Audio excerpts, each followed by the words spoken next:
still in it, I said. In the pan? In the pan, what the hell else would in it mean?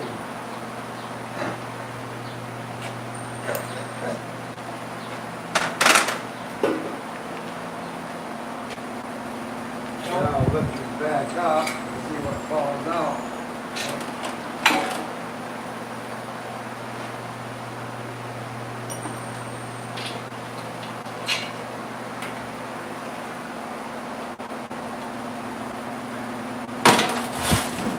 What else would in it mean, they say? Well, it could mean a lot of things. It could mean it's still in it, or it could be in something else. Well, putting it actually in it. Hey, McDonald's! Now I gotta clean off all the poop off the front.